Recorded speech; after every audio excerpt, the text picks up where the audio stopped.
नमस्कार. तुम्हा सर्वांचे खूप खूप स्वागत आहे माझ्या यूट्यूब चॅनलवर.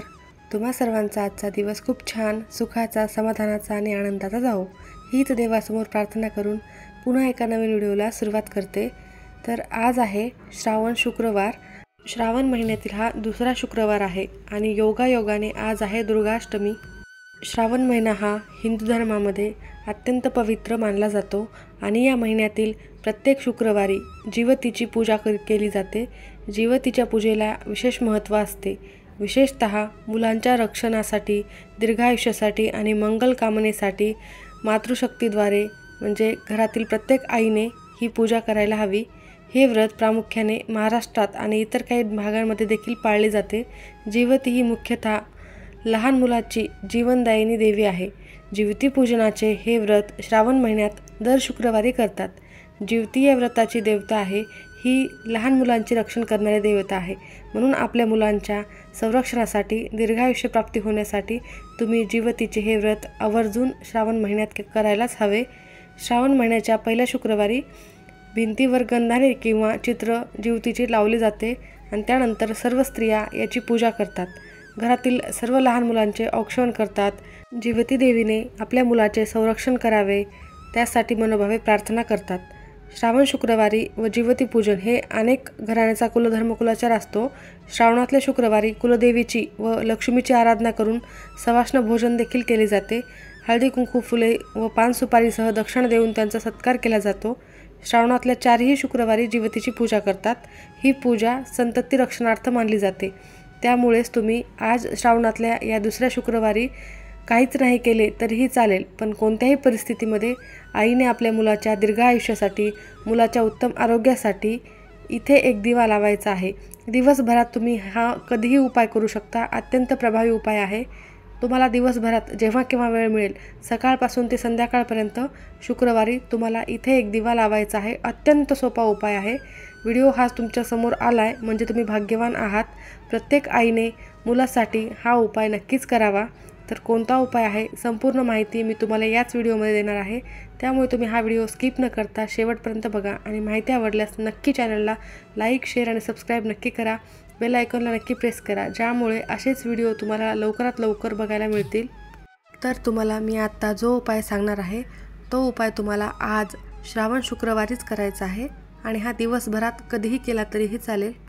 त्यासाठी तुम्हाला दिवसभरात कधी हा उपाय जेव्हा करायचा असेल तेव्हा देवासमोर दिवा लावून घ्यायचा आहे.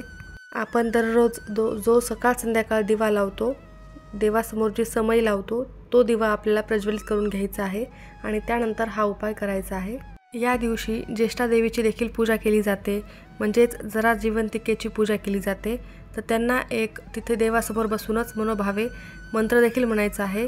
जरे जीवंतिके देवी बालयुक्ते प्रमोदिनी रक्षाव्रते महाशक्ती पूर्ण कामे नमस्तुते. या मंत्राचा कमीत कमी 108 वेळा तुम्हाला जप करायचा आहे. जीवतीची पूजा करून आरती झाल्यानंतर लहान मुलांना पाटावर बसवतात, त्यांचे औक्षण करतात. आपल्या लेकराच्या रक्षणार्थ ही पूजा केली जाते आणि श्रावणातल्या 4ही शुक्रवारी जीवतीची पूजा करतात. मुले सतत चिडचिड करत असतील, कोणाचे ऐकत नसतील, अभ्यास करत नाहीत, रागीट भरपूर आहेत, खूप जिद्दी आणि हट्टी स्वभाव जर असेल, मुलाची एकाग्रता वाढावी, त्याचबरोबर मुलांना दीर्घायुष्य प्राप्त व्हावे, मुलं आजारी पडू नयेत, त्याचबरोबर त्यांना त्यांच्या आयुष्यामध्ये कायम यशप्राप्ती व्हावी, त्यांना त्यांच्या कोणत्याही कामामध्ये यश मिळावे, यासाठी त्याचबरोबर तुम्हाला तुमच्या मुलाच्या रक्षणार्थ जीवतीची पूजा करून त्यांच्या दीर्घायुष्यासाठी प्रार्थना करायची आहे व त्यानंतर तुम्हाला हा उपाय करायचा आहे. हा उपाय केल्याने तुमचे मुलं दीर्घायुष्य होतील आणि त्यांना कायम देवाचे आशीर्वाद प्राप्त होतील. कधी कधी कुणाचा नजरदोष देखील लागत असतो. काही लोक आपल्या आजूबाजूला अशा जळाऊ वृत्तीचे असतात की ते तोंडावर गोड बोलतात पण माघारी आपल्याला ते वाईट नाही तसे विचार करत असतात. तर त्यांच्या कोणत्याही वाईट विचारांचा आपल्यावर प्रभाव होऊ नये, आपल्या मुलांवर प्रभाव होऊ नये व आपल्या मुलांचे आयुष्यात प्रत्येक कामामध्ये त्यांना यश यावे आणि त्यांनी दीर्घायुष्य व्हावे, यासाठीच असे उपाय करणे खूप महत्त्वाचे असते. आणि त्यातच असा काही महत्त्वाचा दिवस असावा म्हणजेच श्रावण शुक्रवार. आणि श्रावण शुक्रवार हा जीवती देवीची पूजा करण्यासाठी आहे. त्यासोबतच जीवती देवीची पूजा ही मुलांसाठीच केली जाते, त्यांच्या रक्षणार्थच केली जाते. म्हणून तुम्हाला हा उपाय याच दिवशी करण्याचा शुभ मुहूर्त दुसरा कुठलाही नाही, त्यामुळे तुम्ही आजच्या दिवशी हा उपाय नक्की करा। दिवा हा मांगल्याचे प्रतीक आहे आणि दिवा घरामध्ये प्रज्वलित केल्यानंतर तुम्हाला घरामध्ये एक सकारात्मकता जाणवायला लागते। आपण दररोज सकाळ संध्याकाळ देवासमोर दिवा लावतो, कारण दिवा हा देवापर्यंत प्रार्थना पोहोचवण्याचा सर्वात सोपा आणि महत्त्वाचा मार्ग आहे। आपण घरामध्ये दिवा प्रज्वलित केल्याने आपल्या आयुष्यातील सर्व अंधकार दूर होतो आणि आपल्याला सकारात्मकता जाणवते। त्याचबरोबर घरामध्ये सर्व वातावरण प्रसन्न राहते। त्यासाठी तुम्हाला दिवा लावणे खूप महत्त्वाचे आहे। तुम्ही घरामध्ये दररोज सकाळ संध्याकाळ दिवा प्रज्वलित करा। त्याबरोबरच तुम्ही दररोज कापूर देखील घरात जाळणे अत्यंत शुभ मानले जाते।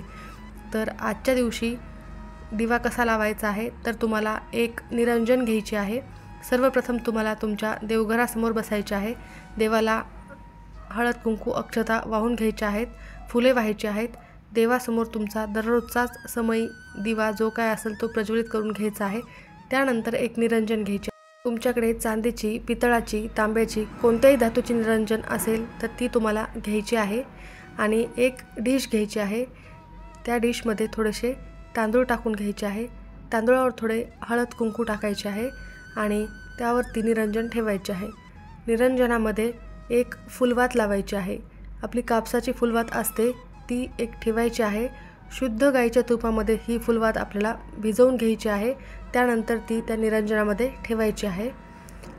त्याला थोडेसे हळद कुंकू लावायचे आहे आणि त्या दिव्यामध्ये तुम्हाला गाईचे तूप टाकायचे आहे। तुमच्याकडे गाईचे तूप नसेल तर तुमच्या घरात कुठलेही तूप असेल तरी ते टाकले तरीही चालेल, परंतु दिवा हा तुपाचाच लावायचा आहे। त्यानंतर दिव्याला हळद कुंकू अक्षता वाहून तो प्रज्वलित करून घ्यायचा आहे। दिव्यासमोर बसून मनोभावे तुम्हाला प्रार्थना करायची आहे आणि देवाला देखील मनोभावे प्रार्थना करायची आहे की हे देवा, हे कुलदेवी, हे जीवती देवी, ज्येष्ठा देवी माते, माझ्या मुलाचं रक्षण कर, त्याचं संरक्षण कर। कुठेही त्याला कोणताही त्रास होऊ देऊ नको। त्याला त्याच्या आयुष्यात प्रत्येक कामामध्ये यश येऊ दे। त्याच्या आयुष्यात आजारपण कधीही येऊ देऊ नको। त्याला आरोग्य संपदा प्राप्त व्हावी यासाठी देखील तुम्हाला मनोभावे प्रार्थना करायची आहे। त्याला दीर्घ आयुष्य दे यासाठी देखील प्रार्थना करायची आहे। देवाला दोन्ही हात जोडून मनोभावे तुमच्या लेकरासाठी प्रार्थना करायची आहे। शास्त्रानुसार तुम्हाला हा दिवा देवतेच्या उजव्या हाताला लावायचा आहे, म्हणजे तुपाचा दिवा हा देवांच्या उजव्या हाताला लावला जातो आणि डाव्या हाताला हा तेलाचा दिवा लावला जातो। जर तुम्ही तेलाचा दिवा लावत असाल तर तो नेहमी उजव्या बाजूस ठेवावा आणि जर तुम्ही तुपाचा दिवा लावत असाल तर तो नेहमी डाव्या बाजूसच ठेवावा।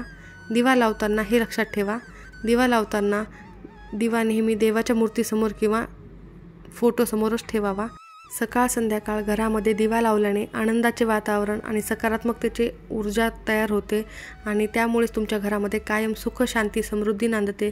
त्याचबरोबर लक्ष्मी मातेला देखील तुपाचा दिवा अत्यंत प्रिय आहे। त्यामुळे तुम्ही असे केल्यास लक्ष्मी देखील तुमच्यावर प्रसन्न होईल आणि अखंड तुमच्या घरामध्ये वास करेल आणि तुमच्या लेकरांना सुख, शांती, समृद्धी, आरोग्य नक्कीच मिळेल। त्यासाठी तुम्हाला आजच्या दिवशी आवर्जून हा दिवा प्रज्वलित करायचा आहे। तुम्ही दिवसभरात कधीही करू शकता। तुमच्यासमोर जेव्हा व्हिडिओ येईल तेव्हा तुम्ही व्हिडिओ बघितल्याही तुम्ही हा दिवा लावला तरीही चालेल, पण मनोभावे असा एक दिवा आपल्या अपत्याच्या सुखासाठी आवर्जून लावा। धन्यवाद।